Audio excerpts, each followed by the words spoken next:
Hello,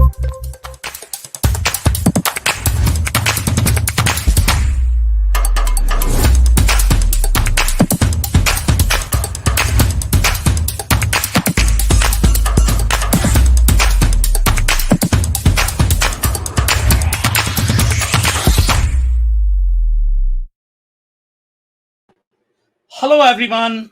Welcome to today's show. And if you are joining for the first time, this is part of our digital transformation industry show. As part of this show, what we do is we cover a bunch of stories that are happening in the digital transformation space weekly. So we are going to have a bunch of stories for this week, and then we are going to be looking at one of the vendors from the ERP community. And today we are going to be discussing Epicor. Our goal from these sessions is to provide the macro view of the company. We take 2 or 3 different perspectives in analyzing these vendors. Number one always is going to be the financial perspective, which is going to be our preference. And that perspective is going to come from the financial statements. But not every company produces financial statements, especially if you are going to be talking about the private companies. So, for example, today we don't have access to the financial statements. So we don't know what real strategy is of Epicor. So we need to connect the dots based on many different data points. So what we do is our first preference, as I said, is always going to be financial.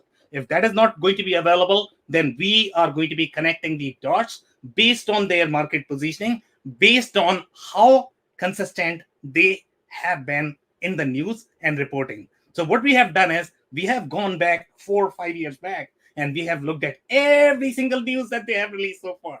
Okay, and we have some very exciting insight overall in terms of what has happened with Epicor. So we are going to be discussing all of that. Before we do that, we are going to start with the intros of our panel. So I am going to start with you, Phil. Phil, would you mind introducing yourself? Hi, everybody. I'm Phil Kerper, Managing Director of Ringling Business Solutions. We help CEOs and leadership teams win digital transformation. My background is over 2 decades as a CEO or president of a mid-market company. Those company sizes were such where we typically didn't have a CIO or a COO often, so I had very hands-on involvement in standing up platforms, particularly ERP platforms. And I'm familiar with Epicor and looking forward to sharing some insights and hopefully making some contributions. So great to be here, Sam. Okay, amazing. Thank you so much, Phil, for the intro. Dave, can I move to you next for your introduction? Sure, happy to. Hey, everybody. My name is Dave Chrysler, and I founded a company called the Chrysler Club, where we work with business owners to help them create the systems that they need to free them from working in their business so it can grow.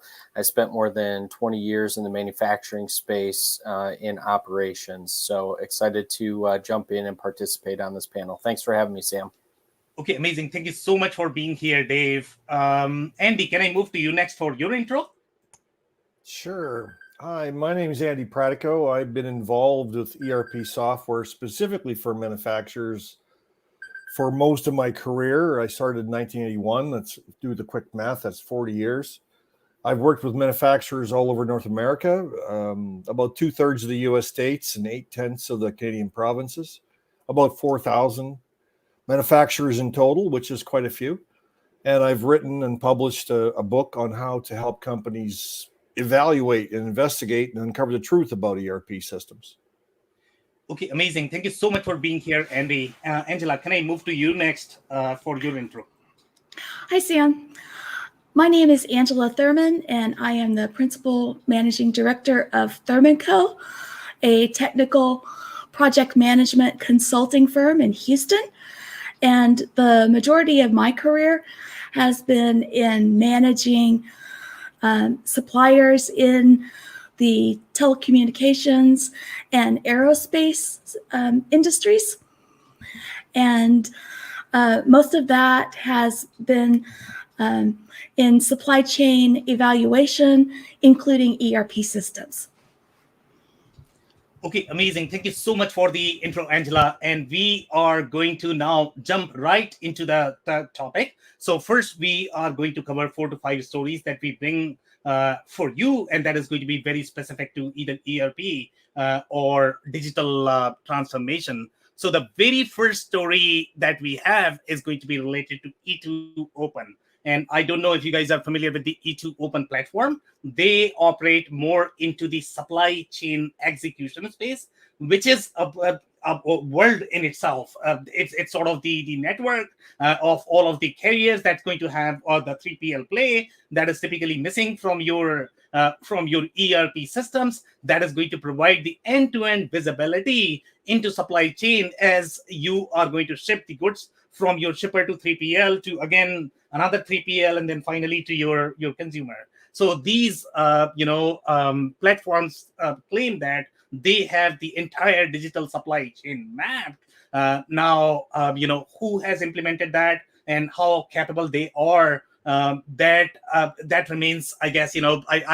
I have not seen this in working, so I cannot really comment on how capable these platforms are. But one of the things that they have done is they have acquired a company called Blue Jays Solutions. And in this particular space, the network is going to be super important. The stronger your network is, the stronger your offering will be. Because the more, let's say, carriers you have in your network, the more transportation companies you have in your network, the more visibility you can provide. So if you compare this with your P2P ecosystem, where you have Aribas of the world, Coupas of the world, that is going to be more from the commerce network perspective. This is going to be more from the logistics execution perspective. So these two companies were very well known in the supply chain execution space, and they, E2 Open has acquired the Blue Jays. So I'll read out the news here. E2 Open has announced the completion of its acquisition of Blue Jay Solutions, a cloud-based logistics execution platform.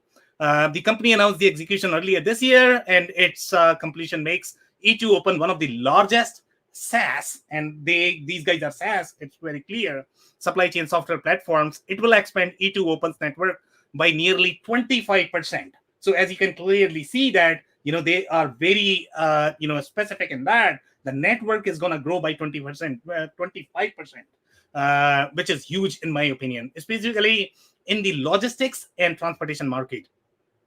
E2 Open is a B2B provider of cloud-based and on-demand software for computer, telecom, electronics, and other supply chain markets. The company's collaborative platform collects real-time data from clients. So this is really about E2 Open. But if we look at the insight about the execution, they are claiming that with the completed acquisition of Blue Jay Solutions, E2 Open expands its supply chain execution capabilities with a complementary global trade management platform. By the way, guys, if you're not familiar with this space, the trade management is going to be a big deal because you have a lot of complexities there. For example, if you talk about your custom brokerage management, you talk about how you are actually going to manage the duties, the fee. It gets very, very, very, very complicated overall. The insurance companies are going to be part of it as well because somebody is trying to ensure as the good actually move to supply chain. So obviously that's a big deal for them. And this custom declaration features Blue Jays had. So I think E2 Open is going to be benefited by that. They were more into the D2C space. D2C companies are the ones that really require this supply chain traceability, because for them it's really important to be able to commit the date that they are committing to the consumers. So that's why these guys are really after the D2C market. Blue Jays was also very well penetrated in the UK market. So obviously now these guys are going to be able to cross-sell some of their offerings in the UK market. And they most likely the network, I don't know where Blue Jays network was, but it seems like they were primarily present in the UK or the Europe market. So if you guys have quick comment, I can take quick comment. Otherwise, I'll move to the next story.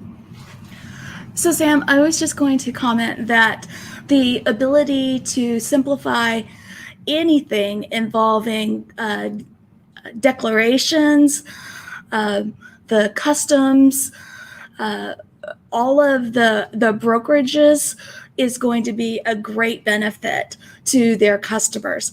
That is a morass that is very difficult to maneuver, and there are very I would say there are very few people or companies that do it well. So I'm happy to see that someone is moving forward with that and offering these benefits. So my understanding of E2 open platform, to be honest, I mean, they had these capabilities, but they are going to get additional capabilities. So when you look at custom brokerage market, when you ship a good from point A to point B, the custom requirement for this particular entry is going to be different from the other point. So here, let's say if your ships are crossing the border in the UK, now the custom rules that you are going to have in the UK are going to be very different. So obviously E2 Open was very deep in these capabilities, but they were not as deep everywhere. So that's why the BlueJ solution is going to be super helpful for them in deepening their capabilities in some of the very specific regions. That's really, really good, really wonderful to see. Okay, so if we don't have anything else, I'll move to the next story here. So the next story is coming from the Eci Software Solutions. And if you guys are not familiar with this company, Eci, has sort of become the new Infor, the new Epicor, the new Apteans of the smaller market. Eci, as a company, in my mind, was always known for the Macola solution, if I remember correctly. Then now they have acquired a lot of companies. In this year, I think they have acquired JobBoss. They have acquired the company called DCOM. And by the way, if you guys are don't remember, we covered DCOM in the QuickBook session, which we did 4 weeks back. They had acquired a company. DCOM had acquired a company to deepen their capabilities in the S&OP planning space or the demand planning space. And now the DCOM is being acquired. So it's a crazy market right now because they didn't know 4 weeks back that they were going to get acquired. That is slightly strange for me. Okay, so something is happening in the market that I'm not able to pinpoint. Okay, here Eci has acquired DCOM for their process manufacturing market. Process manufacturing market has always been slightly trickier. There were not as many competitors as you would have in the discrete manufacturing market. My understanding of DCOM offering was they were more into the DTC market, primarily the e-commerce shop, but seems like they had significant presence in the process manufacturing as well. And most likely, some of these companies are going to be either food manufacturers, because a lot of food manufacturers are very DTC, especially the newer startups. So they probably had that presence there. So the news is Eci Software Solutions has announced its acquisition of DCOM Incorporation, a global provider of ERP software solutions for process and batch manufacturers. Okay, they are very clear in that they have acquired that for the process and batch manufacturing. But guys, since these are going to be completely different products, so I don't know how their corporate strategy is going to be. Most likely they are going to be selling different solutions because DCOM is a very fresh solution. It's very new. Okay, it's almost like Akimatica. The other solutions are slightly older, so I don't know how they are going to position all of those solutions in their portfolio. While terms of the transaction were not disclosed, DCOM will be joining ECI's manufacturing division. ECI has presence in some of the other industries as well, but these guys are actually joining their manufacturing division and help it continue to serve discrete manufacturers and job shop worldwide. The acquisition will help ECI expand its client base with more batch and process manufacturing companies. With DCOM Incorporation, DCOM ERP platform as part of its manufacturing division, ECI can expand its services for process manufacturing clients by offering them a single product capable of integrating all the modules and tools they need to succeed. These include warehouse management, e-commerce functionalities, quality control, and direct delivery services. Okay, direct delivery is a very important piece because that almost falls in your TMS bucket, to be honest. But the newer food manufacturers, okay, especially the ones that are DTC, they have very e-commerce space, and then they are going to require a lot of DTC, because if you look at some of these frozen food manufacturers, they maintain their own fleet. So they require ERP in their TMS system. The way they are going to, pack their food items is going to be very different from your traditional, box manufacturers. So it's a very unique place in my mind. That's pretty much it in this story. Now, if you guys have any comment, I can take quick comment. Otherwise, we will take the comments toward the end. The other story that I have is going to be Akimatica Cloud ERP. Akimatica has been trying to increase their international presence. As you guys know, Akimatica has been winning significantly in the US market. They moved to the UK market, I guess, last year. They had signed up partnership with a lot of different boards in the UK market. So they have been trying to get there. But now they are moving very aggressively, even in the APAC market. Okay, they have targeted some of the resellers in Sri Lanka, Bangladesh, and Maldives. And the primary focus industries are going to be really the distribution, manufacturing, and construction. As you guys know, obviously, Akimatica is a very solid platform overall in the cloud native space right now. Their biggest challenge right now is going to be really the localization to be able to position themselves as the global solution. So as they are deepening these partnerships, I think the next step is going to be how they can localize for the other markets, so they can really position this as the global solution, like some of the other bigger solutions that we have in the market. If you don't have any other comments, I will move to the last story of the day. And this is going to be related to Mulesoft. And if you guys are not familiar with Mulesoft, Mulesoft is the iPaaS solution. This is the integration platform as a service. So basically, the goal of this is going to be, if you have any, typically iPaaS platforms make it easier so that you don't have to worry about the code. It's really the no-code platform. Salesforce acquired this for a reason. As you guys know, Salesforce is a CRM company, and they wanted to integrate with everything so that they can rule the CRM market, so that they don't have to get into the ERP market. From their perspective, they were always thinking that, there is not much innovation that is going to happen in the ERP market. They are going to be more like, mainframe, the way mainframe works right now. It just sits in the back office.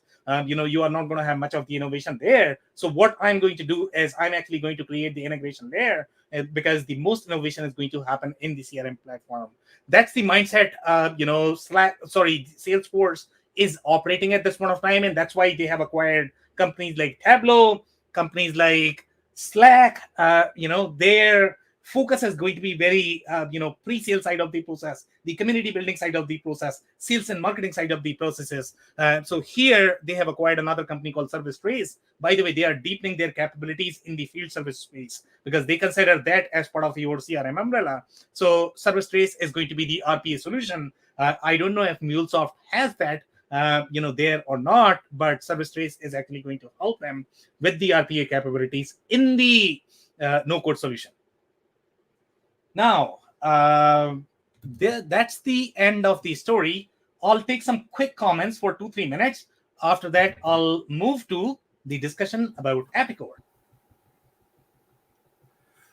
So quickly, Sam, the ECI acquisition was interesting to me for 2 reasons. First of all, that it is in the process space, which with Internet of Things and all the other things going on from data coming out of the process space on ERP, if you look at what they filled in, it was quality control, it was warehouse management, it was kind of the pieces around that just looked very interesting. I would think would make them stronger. And on the logistics side, what a timely story, because logistics is a huge issue for everybody right now on all fronts. And I think people are looking at ERP and looking at the expanded digital ecosystem to say, how do we get in front of some of the problems we're having on logistics? And so that one also was timely, I thought, just from an industry standpoint.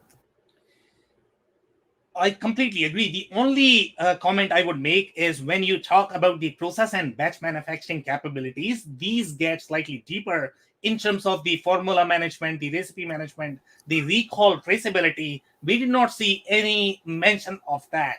Even the smaller companies, let's say if you have the DTC companies that are simply producing food, they still need to comply with HACCP.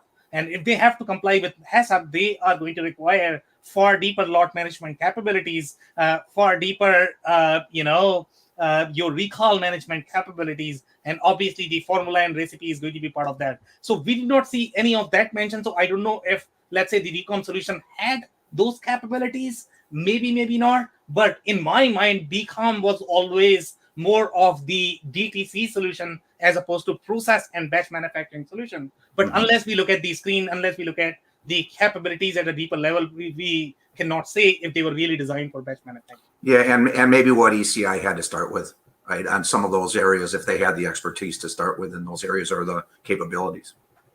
So my understanding of ECI capabilities, they were never the process manufacturing. They were never in the process manufacturing.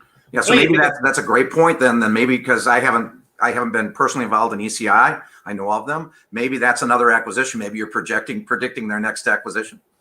Maybe. Well, I can tell you that ECI has definitely been bringing on more and more products through acquisition over the last 2 or 3 years. I mean, 5 years ago, they were not, I mean, they had some good products, their M1 system, and like Sam mentioned, Job Boss, and another one called Max. They had a lot of customers in their portfolio, but as of recently, it's like, wow, they're turning into a pretty substantial company. Yeah, so my comment to ECI is going to be, and we need to look at who is really investing in ECI, to be honest. The kind of deals I know of the ECI market, they are charging like what, $5,000, $10,000, for the entire deal. And I don't know how they are going to feed their families. Charge fail. But I think DCOM is much larger though, right? If ECI has acquired, my assumption is going to be, and that's what I was thinking, because I have seen a lot of industry analysts comparing DCOM with Akimatica, and as you guys know, Akimatica is obviously very big right now. But obviously, your DCOM wasn't as big as Akimatica because it got acquired by ECI. ECI was a very small company, in my opinion. It's definitely not your Infor or Epicor. We need to look at, and again, we are going to be covering ECI in the later sessions, and we'll see how they are positioned in the market, how many customers they have, and what is the size of the customer. That is also very important. You might have 200,000 customers, and if they are paying $200, per year, and if you have, let's say, you are a SAP and you have one customer that is actually paying $2 million a year, that's not a real comparison. So a lot of times companies are going to simply look at the numbers. Okay, this company has got 200,000 customers. Yes, they have got, but they are paying $200 a year.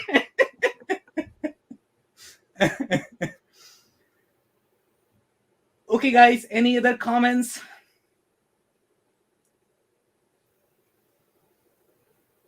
Okay, so let's move to Epicor quickly, and we'll try to finish this so that we can move to our discussion, which is always the fun part. So Epicor, the way we have done, as you guys know, we don't really have the financial statements available. There are some private companies that actually publish the financial statements because they have to comply with Sarbanes-Oxley. My personal preference, is always to go with the company that is publishing the financial statements, because then you know how real the company is. If you are really financially strong, then you should have no hesitation in publishing your real data than simply claiming that I've got 20,000, 25, 27,000 customers, when you are not providing your investors a clear picture publicly, in terms of what your real business model is, who's funding you, what your cash position is at this point of time. In case of ERP system, it matters a lot. I'll tell you why. Because you need to have the R&D dollars. You need to have enough funds in your bank to be able to update the ERP system, because you need to comply with law. You need to comply with accounting regulations on a daily basis. If you don't have that funding in your bank account, and if you cannot demonstrate that, in my books, I don't trust those companies, to be honest. My preference always is going to be for the public companies, just because we have a lot more data points available for them publicly. So here, in case of Epicor, we don't have that.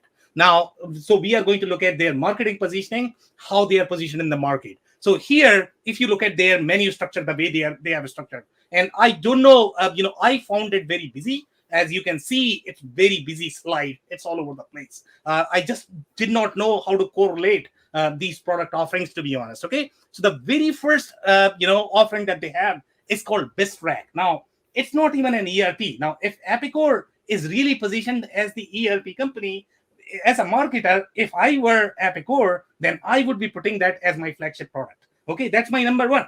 Okay, if NetSuite is my number one product, that's going number one. Then I am actually going to say that I have these bunch of add-ons that I sell. But here, Bistrack is the number one product for some reason. I don't know if this is just the poor marketing or Bistrack really has very significant market share that they want their customers to first click that link. Okay, so Bistrack is positioned in the building supply market. Okay, then you have one more product called LumberTrack. LumberTrack is positioned for the lumber company. Okay, so they have very unique offerings in the Bistrack as well as in the building supply and the lumber supply companies. Okay, and they have some of the other products such as CMS Automotive, Eagle Automotive, and Vision. And these are very unique offering for automotive industries. Okay, they have things like, I don't know whether you guys have seen the demos of a company called Jan Alpha. So they are positioned in the aftermarket,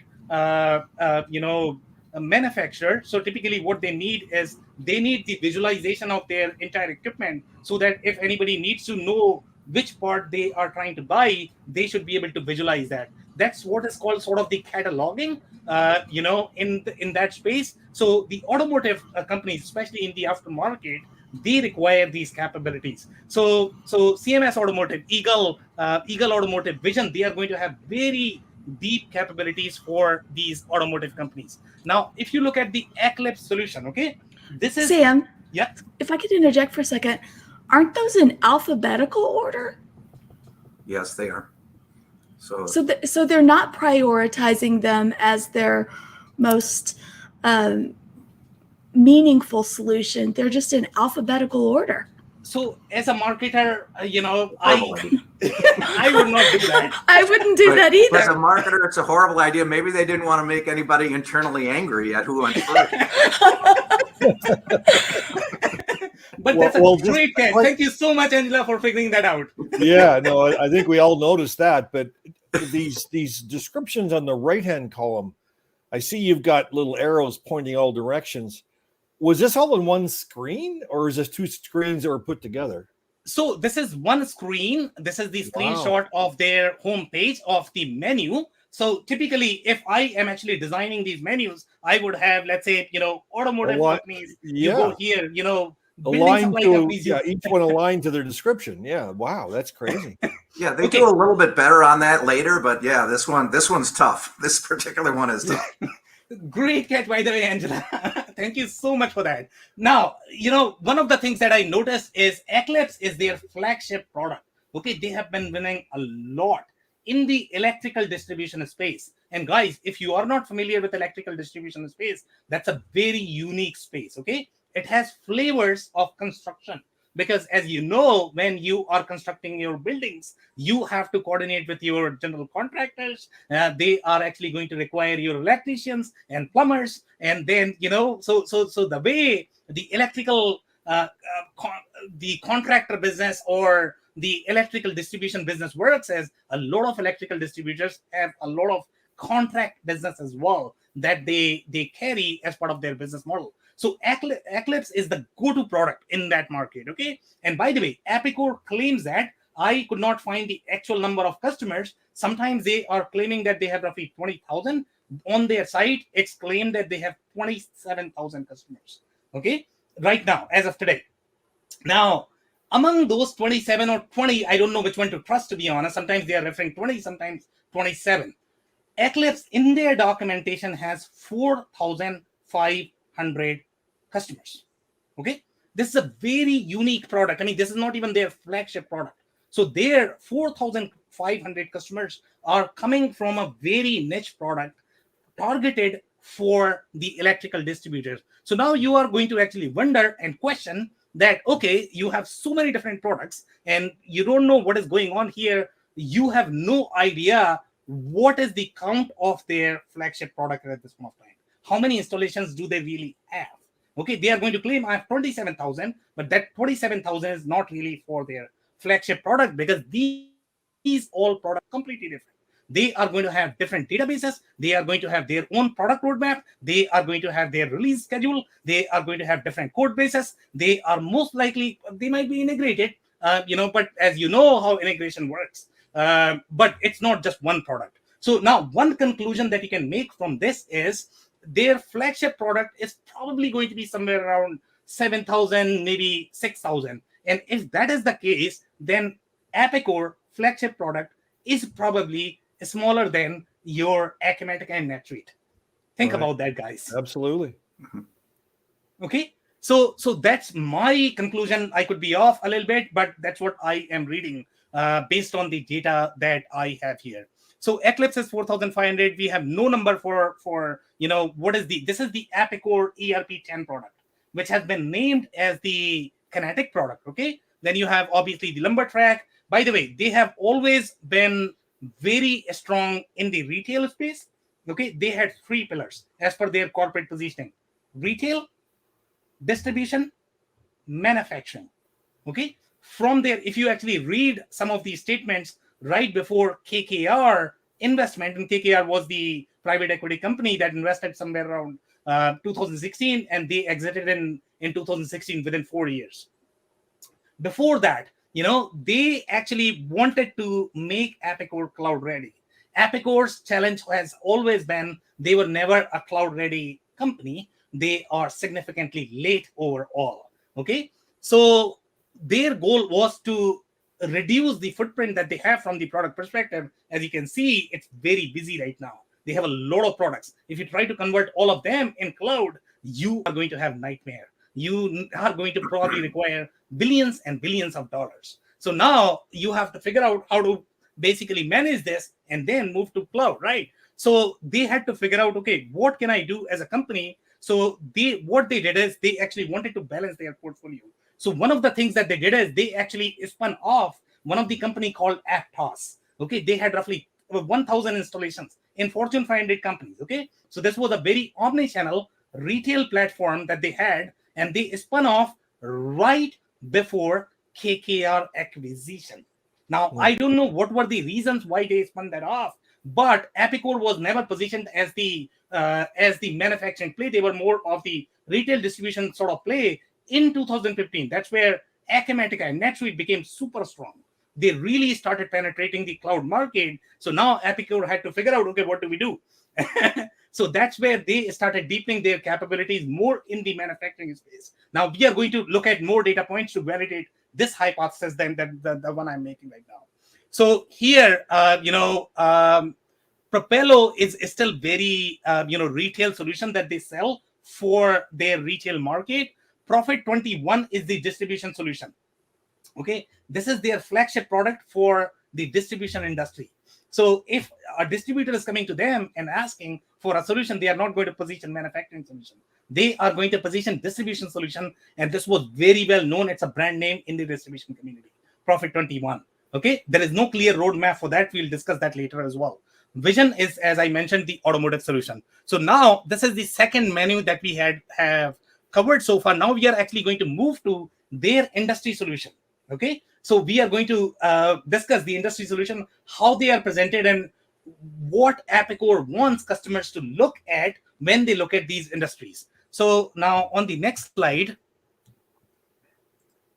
I have the industry product solution, and the very first one is going to be automotive. As you know, they're really strong in automotive. There's no question about that. They really want to, and by the way, that's a surprise for me. I didn't know Epicor was this strong in the automotive space, but that's their go-to-market, which is dominated by companies like Plex right now. If you ask any automotive company, they would say, you know what, Plex is the go-to solution for the automotive companies. But surprisingly enough, Epicor has a large presence in the automotive market. Building supply, obviously, building supply is a big one just because of that, number one Eclipse product, Distract product. the lumber solution. I don't think you are going to find that solution anywhere else. So obviously that's a big one. Epicor for distribution is the Profit 21 solution that we just saw. Okay, so for the industries, they are still providing that Profit 21 solution that we are going to look at in just a second. And then for manufacturing is their flagship product. The Epicor 10, the Kinetic product that they have, is the flagship product. And if you click on that menu, they are directing you to the Kinetic solution. So now we are going to see, what their cloud native strategy is going to be. They are positioning the Kinetic solution as their cloud native solution, but how are they going to fulfill all of these niche industries where they had real market share? The only reason why Epicor was winning is because of all these niche capabilities. It's not necessarily because of the strong product. It's really because they had this niche capabilities in all of these industries. And if you look at the retail is, they point to the Propello solution, which is the cloud native omni-channel POS centric solution. It's not really ERP. So now let's move to the next slide. And guys, chime in if you guys have any short comments. Yeah, just to clarify, and Andy, you may know this better than I do, but I believe Epicor's positioning of automotive as number one is aftermarket. It's not on the operational side. I don't think they have strength in automotive manufacturing. I think they have strength in the automotive aftermarket and services space. Absolutely, Phil. It's aftermarket, or it's a second or third tier supplier to the main automotive manufacturers. Yeah, I don't think these guys are living in the core automotive or even the direct supply chain, which are big companies with a lot more going on than I think this software is probably going to be aimed at. Let's say.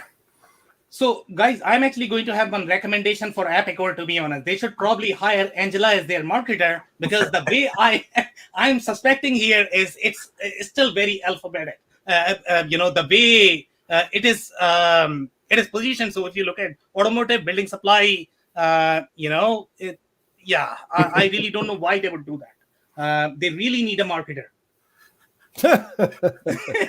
Well, at least they know they're good at marketing, to be honest with you, Sam. I think they do What's just that? fine at marketing. Yeah, at least they know their ABC, Sam. That's pretty good. They do. Yeah. So, all right. So maybe we are not reading it right, because my assumption and my expectation, if I look at any company, is going to be you are going to position yourself based on your market share. Yeah. Okay, that's how I like to see things. I mean, that's how marketers like to see things. In the structured manner. This is definitely not going to be sorted, based on simply alphabets. Okay, so I think we are definitely misreading something here. Maybe automotive is not their primary market. Maybe something else. We don't know. We cannot really interpret because we don't have enough data right now. But if you look at the building supply, so they have BizTrack, they have LumberTrack. So all of these are on-prem legacy solutions, guys. If you look at the screens of these products, they are very outdated. Okay, they are extremely outdated. They have not been updated for I don't know how long. There's not a lot of R&D spent on those ones. Yes, and you are actually going to get the same feel as you were getting for Fishbowl, to be honest. Okay, if you compare the screen, and we can do one comparison show.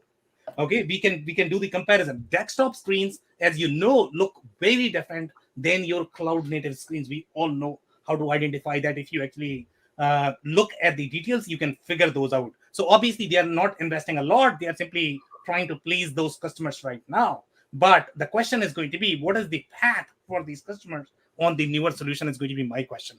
So building supply, obviously they are still, they have not positioned Kinetic here that, okay, if you are cloud, then go to Kinetic. They are not doing that. They are still positioning your BizTrack, LumberTrack, warehouse management. So those three solutions they are positioning for building supply. Okay, distribution, as you guys know, for distribution, they are positioning it as the Profit 21. Okay, so that's their flagship product for distribution. Not for manufacturing. This is a very distribution-centric solution. It's a very successful solution, but it's a completely different product from your Epicor ERP 10. A lot of people get confused. They are going to feel that, you know what, I'm simply using Epicor. Epicor has a lot of different products. In fact, one of the things that I have heard in the community is Epicor is just one product. No, they have a lot of products, okay? And we are going to actually look at their support screen. The biggest place if you want to find out whether you are using one product or you are using combination of products integrated together. You need to go to their support screen, and I'll tell you why. Because when you are actually going to call the support guy, the very first question the support person is going to ask you, okay, which is the product that you are using, which is the version that you are using, what is the mode of deployment for your product? Otherwise, sorry sir, I cannot support you. So that's why the support is really important, and we have taken the screenshot of that as well, in terms of how many products they have underneath. Epicor for manufacturing, this is the only one they are saying that, you know what, I'm actually going to go cloud native. Kinetic is go to market, but the only place where they have really positioned this is Kinetic. Now, I don't know if this is really the poor marketing or it's really the strategy. So there's something off here, but they don't have a clear strategy for the existing legacy customers that they had in those niche industries. Now, let's go to my retail. So retail, the only thing has is the Propello. Obviously, this is not the ERP system. So for customers, this could be confusing because they might feel that I'm actually getting the ERP, but it's really the POS system, retail management platform. It says born in the cloud.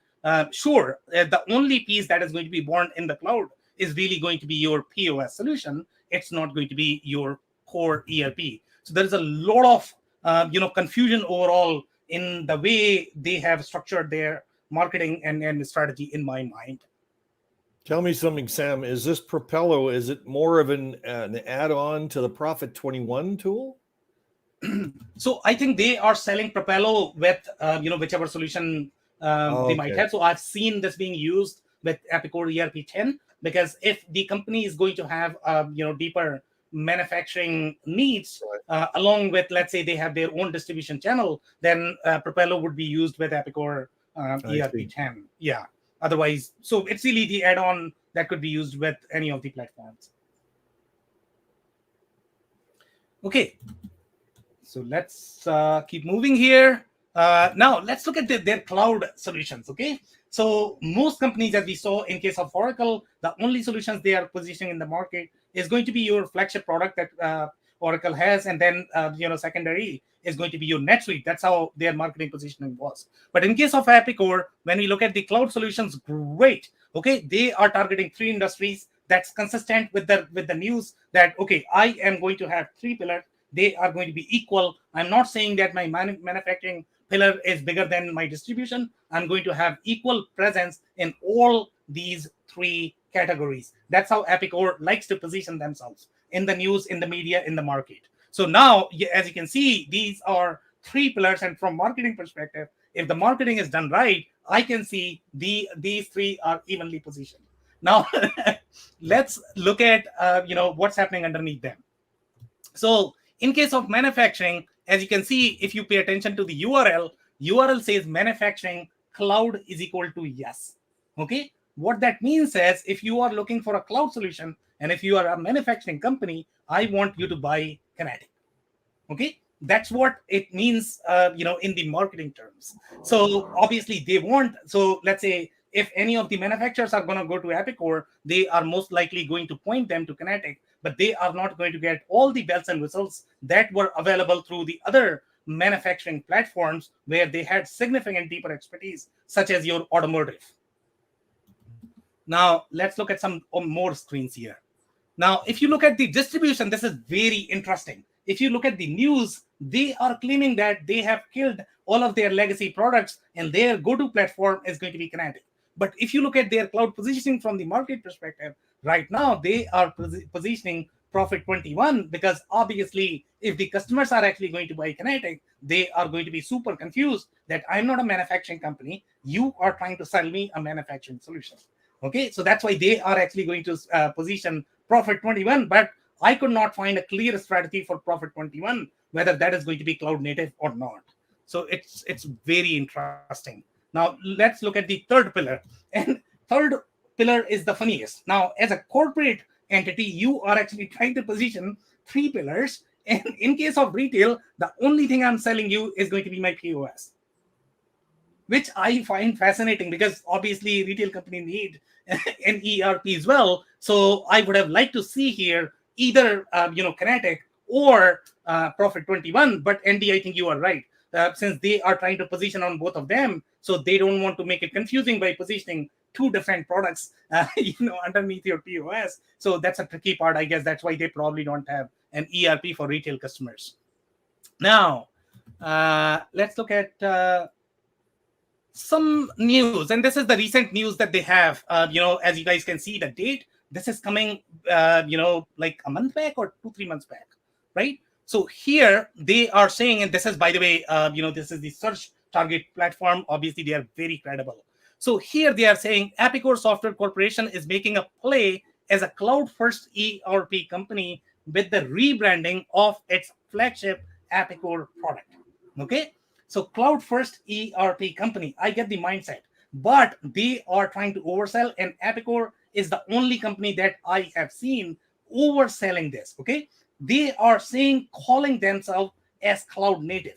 None of the companies, including your Sage, Oracle, we have already seen that they did not call themselves as cloud native. They call themselves as cloud connected. If you actually look at the news, Epicor ERP 10, now called Epicor Kinetic, is a multi-tenant SaaS ERP system for small to medium-sized manufacturing and distribution firms, and offers functionality for specific industries, including discrete manufacturing, process manufacturing, metals, and lumber. By the way, guys, I have not seen any capabilities related to process manufacturing so far in their data sheet, but they somehow have claimed that they have capabilities for process manufacturing, which I find a bit misleading, in my opinion.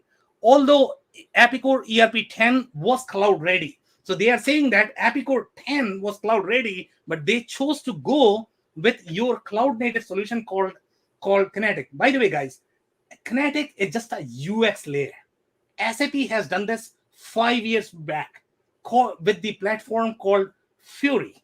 Okay, Infor did this 4 or 5 years back as well. And Andy, you can remind me, what is their UX platform called?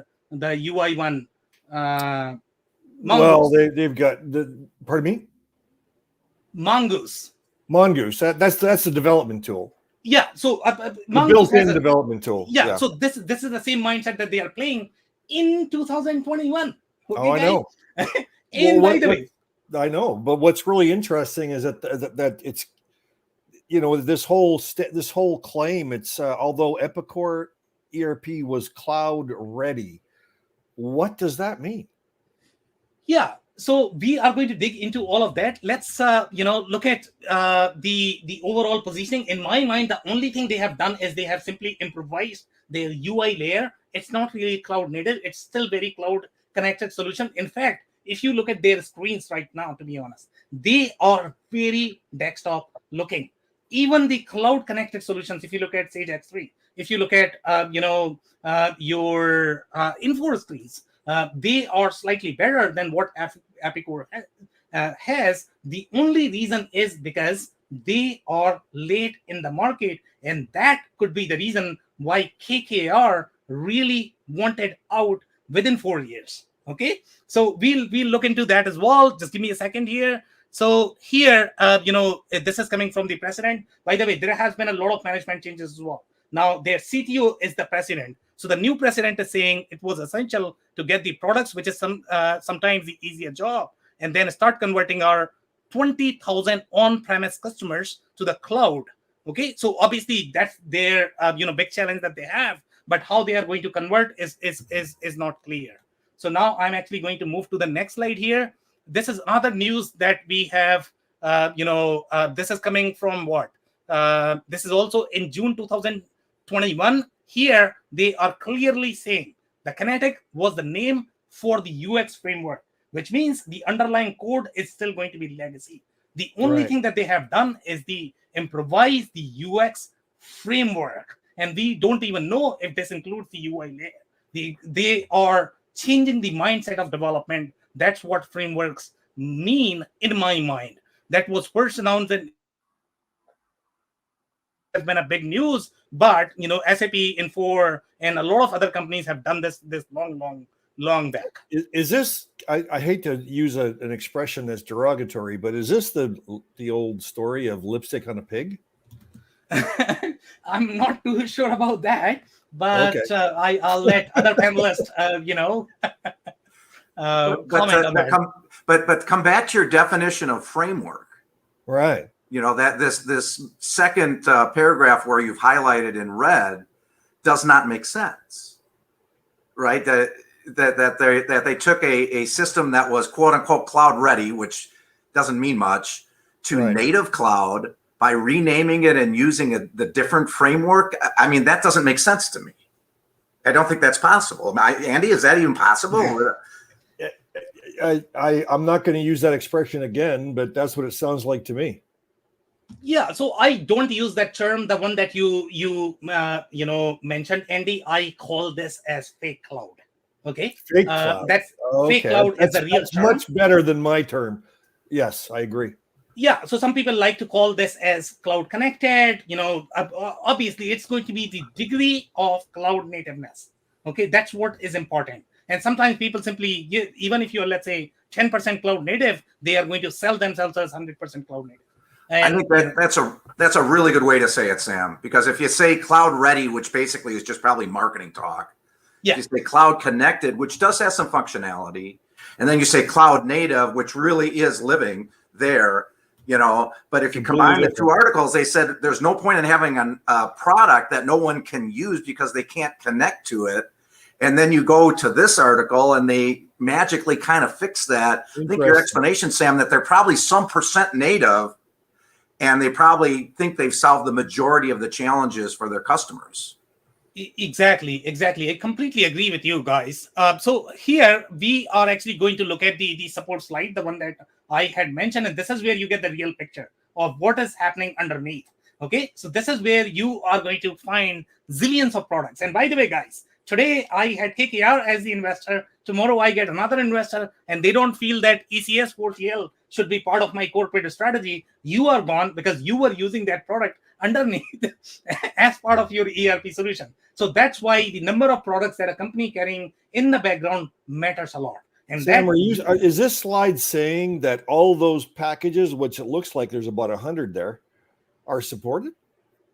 They are supporting pretty much everything because they have to, support their legacy customers. Really, a lot of companies have moved on. 2000, Manfact, all those 1980 products. As per their marketing, yes. Wow. Unless they are not updating their site. Silk? Holy cow. Okay. Okay. So now let's move to the next slide. So here, this is a very product specific information. And the reason why this has product information is because we wanted to simply identify the red flags. Okay. In terms of the corporate strategy, sometimes we have to use the example of the specific product. And by the way, if Epicor is claiming that my Kinetic is going to be my go-to product, I am going to sell Kinetic to everybody because this is going to be my cloud native product, then this is the product that everybody should be paying attention to because this is the one that is going to be comparable to your NetSuite, Akimatica, Infor, SAP of the world, right? So here, one of the things that they have claimed in their data sheet is going to be integration to Salesforce. And that's where I got the mention of Jitterbit. By the way, guys, if you are not familiar with Jitterbit, Jitterbit is the iPaaS platform. Okay, I didn't realize that Epicor actually had a relationship with Jitterbit, and I don't know if they are using Jitterbit as the iPaaS to integrate all of these solutions underneath. But for Salesforce, they are definitely using that. Okay, so that's a point to be noted that they use Jitterbit in some capacity. So if you are looking at the contract from Epicor, make sure you are paying attention to the mention of Jitterbit, where exactly that is being used. The other things that I noted in their supply chain management capabilities, they have a lot of different capabilities related to EDI, just because they acquired a company which had very deep EDI capabilities natively, which is a strength for Epicor. One of the things that I really liked about Epicor is going to be product lifecycle management. That is part of your ERP.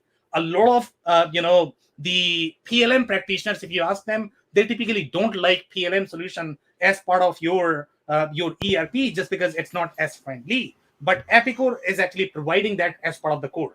But guys, in the next slide, I'm going to show you that quality module that they have. That's not inbuilt as part of Epicor.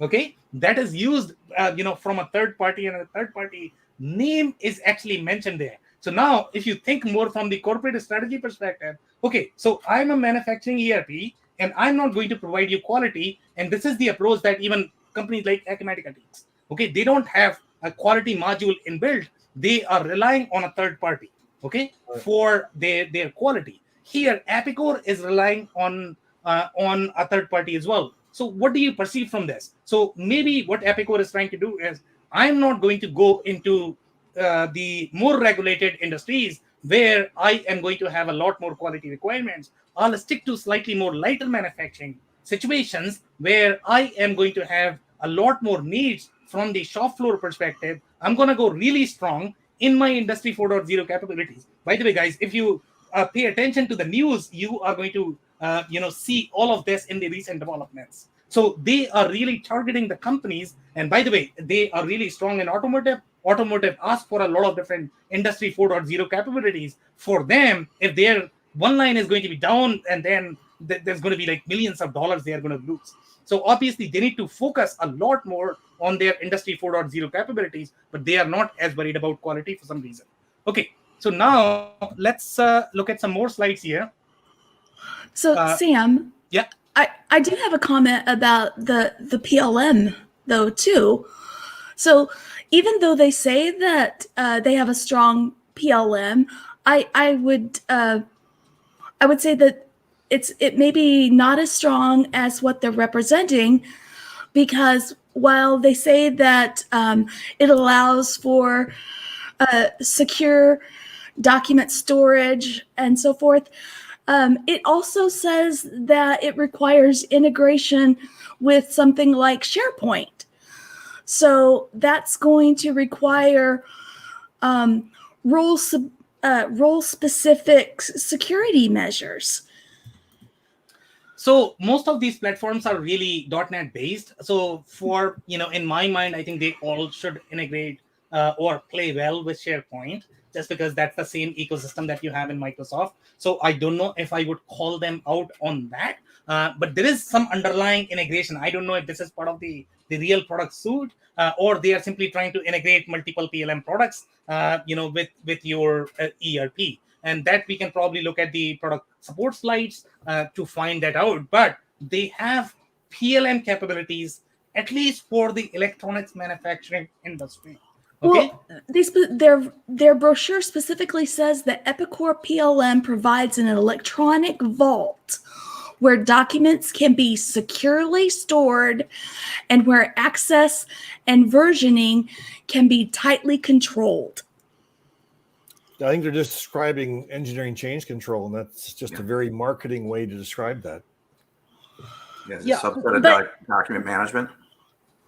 That's on in the PLM section. But if those documents are having to be stored in some other system than Epicor, such as SharePoint, then the security measures are not resident in Epicor.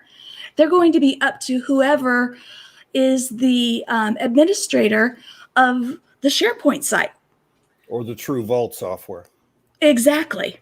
Yeah. So Epicor, they've always been pretty good spin doctors. They can make anything sound like it doesn't. So most of the integrated solutions are going to figure out their user security and user access. To be honest, even if you are looking at very connected solution, even if that is going to be integrated using iPaaS, they will still follow your GRC. In fact, if you look at some of the other slides, Epicor does have its own GRC, which is going to be your governance, risk, and what is that, compliance, I guess. So across the applications, you are going to be able to manage your user security. That's definitely not a problem for Epicor in my mind, even if they are integrated. My challenge is going to be they are using. I cannot conclude based on the slides whether Epicor PLM is a completely different product or is it built as part of ERP. But the way they have worded Epicor PLM, which would mean that Epicor PLM is probably a product in itself, and then they are trying to integrate that with Epicor. And by the way, we don't even know who owns the code. Sometimes they are going to sell this as white label solution, but that's going to be somebody else's solution. All right, guys. So we'll move quickly to some more slides. Here, one of the things that I noticed with Epicor is they do have the quick ship solution, which is very unique. This you are not going to find in a lot of different ERP systems, to be honest. And this is going to be a need for a lot of different manufacturers. So let's say, if you need this, you are probably going to require an add-on such as your PageStats of the world, or there are many other, ship add-ons, but Epicor has included this as part of their capability. But now I don't know who owns this code, but this is part of their data sheet. So most likely they are providing that as part of the Epicor solution. Epicor bought the Insight product about 8 years ago, I want to guess. So I'm sure that's what that is, which is a very strong shipping tool. Exactly. Yeah. But I mean, with the other ERP systems, you are probably going to require an add-on. So that's an edge for Epicor in my mind. Absolutely. And they have a very strong demand planner and the S&OP functionality as well. So the way I'm picturing Epicor solution, it's going to be very complete solution, out of the box for smaller manufacturing companies, but it is not going to have as many global capabilities because they are not very clear in terms of what localization they have for other countries. So they are. Well, the fact that it's mentioning statistical forecasting and emphasizing that usually implies that it's more of a widget manufacturing tool it's targeted at, something that's forecastable, right? Not a custom manufacturer. Yes, but I mean, not everybody is going to use every single capability out there. I understood. Yes, absolutely correct. But in this particular case, their marketing people deserve a little credit because both of these are impactful out of the box. You can get both of these. The quick ship program, you can get that as an add-on or whatever to anything you buy. But if that's really out of the box, ready to go, those are two nice features. Strong. Yeah, I agree. All right, guys. So we are gonna move quickly in, some more slides here. So this is the QMS solution that I mentioned, and this is provided by ETQ Reliance. ETQ Reliance is a very strong, quality provider. They do a lot of certifications such as your CMMC. They're very, very, very strong. So Epicor does not seem to have its own quality module. So I would think that they are going to struggle with the in-process quality requirements that a lot of industries are going to have. Now, I don't know if the companies that might be using Epicor, they might be happy with Epicor, but they may not have implemented all of those process flows related to in-process quality, because if you are going to be using an external solution, then you will probably have challenges there. So pay attention to this. And by the way, this is owned by ETQ, which could change at any point of time depending upon who is really the investor in all those companies. Because typically when whoever is investing, they are going to have their own corporate strategy in terms of how they want to move the market. Okay, so I have some more to go. This is where they are trying to advance their MES ecosystem. They are really going strong in their MES capabilities. They are trying to bring as many Industry 4.0 capabilities as possible as part of their core ERP solution, which is fascinating in my mind when they are not investing that money in the quality module, but they are investing in Industry 4.0 capabilities. In my mind, if I were trying to target manufacturing, I would probably build the quality module first, then go for my Industry 4.0. Absolutely. Because you can use a lot of different MES. So from the corporate strategy perspective, I think they are going after companies that are going to be slightly more into commoditized manufacturing as opposed to complex manufacturing. That's how I would perceive, but we don't have enough data points to be able to conclude. Does this imply that it's owned by Sage? No, this is Sage Clarity is a different company. It's just a brand. Okay. Yeah. Okay, so we have one more news. They have acquired one CPQ solution, and this is a very strong CPQ solution that they have acquired. This is interesting. Okay, this is very cloud native. Obviously, they have had a lot of reviews related to their CPQ solution. It wasn't as strong. KB Max is a cloud native solution. Okay, it's beautiful. It's wonderful. So now, how is that going to be integrated with the core ERP? You could probably, notice the difference in the screens that KB Max has and Epicor 10 has. It's going to be different worlds altogether. So now it's going to be really interesting to see how this integration is going to play out and when they are going to integrate. And by the way, this offering is going to be relevant to slightly more configurable products, slightly more complex manufacturing, because that's where you are probably going to require your CPQ solution, right? So I'm a bit confused overall in the positioning perspective, whether they are trying to target more of the mass manufacturing, advanced manufacturing. They are not really investing in quality. But this is what I could gather based on the insight that we have. And how is this going to affect the companies that have bought Epicor's configurator already? The one they already had. It could be because of that, because they are changing the investors very frequently, and everybody has their own opinions, as you know, Andy, right? So some people might want to go after some of these configurable manufacturing because that's where they might have a lot of connections or maybe a lot of companies in their portfolio. So now they want to target that. KKR wanted to target something else, so they had to change their strategy quickly. Andy, I think the answer to that is going to be a full implementation to go to their top product if you're sitting on the ERP legacy software. I would agree. It'll be interesting whether they quit supporting their old tool or not. Yeah. Well, Sage had the same thing to go all the way to their top cloud-based product. Yeah. It's a full implementation. There's very little of what's sitting in your legacy on-prem stuff that comes along. But this does sound impressive. I mean, it looks like it's from what it says, it's a world-class CPQ. Yeah, but I mean, overall, if you look at the capabilities, that in my opinion, I think Epicor is very late. Other companies have done this 4 or 5 years back, and they are far ahead in their cloud game. And again, I'm simply trying to conclude here. I don't know. Let me see. I tried to look for some of the documentation. Why KKR moved out. They said that before acquisition, their growth was completely flat.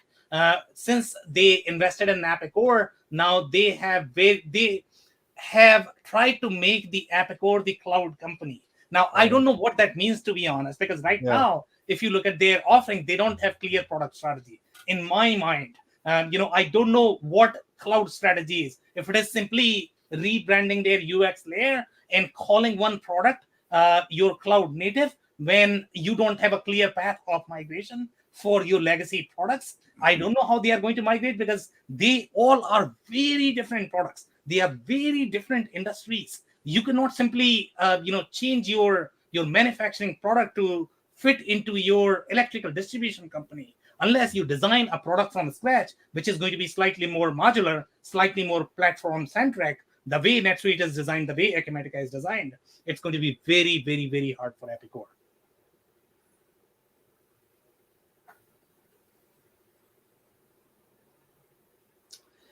Any other questions or comments, guys? Dave, any clarifying comments?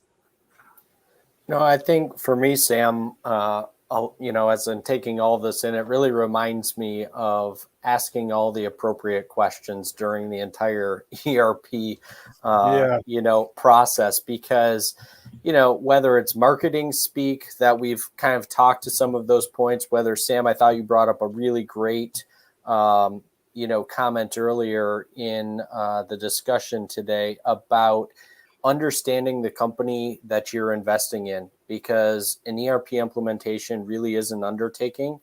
And so understanding where you're investing your money and will this company be around in the long term? Will they be able to support this? And kind of the other part of this for me is, if you invest in a solution today, what does a potential transformation or a potential upgrade in the future look like? These are all questions you should be asking. And as I sat and listened to, everything that everybody was saying to take it in, I'm just really reminded of that. And I thought it was important to bring that back up because so often we don't know the questions to be asking. So I think this is just tremendously valuable just from that perspective alone. David, asking the right questions is step one, but understanding and interpreting the correct answers is the other. Because we can all have a list of questions and the salesman's going to say yes, yes, yes, yes, yes. You have to know how to ask the question. You have to know how to interpret the answer. Yeah, that's a super valid point, Andy. And, I think that's where having an intermediary or somebody, some valued, person on the team or an independent that you can trust to be able to, to your point, if somebody is going to give you some of that marketing speak, to be able to cut through it and to really get to the meat of what you're trying to find out, because Absolutely. It's very easy, as we've seen in several of these slides, to have some semantics around what is happening in reality. So, yeah. Hey, in my opinion, evaluating ERP software is one of the most difficult things companies ever do. And in my opinion, evaluating ERP software is humanly impossible. At some point, you got to call a play, right? There's only so much energy you have in order to go through the evaluation process. But Sam, I thought you provided a couple tools on this topic that are very important. And one of them is pay close attention to whether the functionality is part of the company or is outsourced. And if the functionality is outsourced, make sure you mind the T's and C's of the agreements you're signing on what rights you have, how it's going to be supported, how that license is being subbed to you is super important.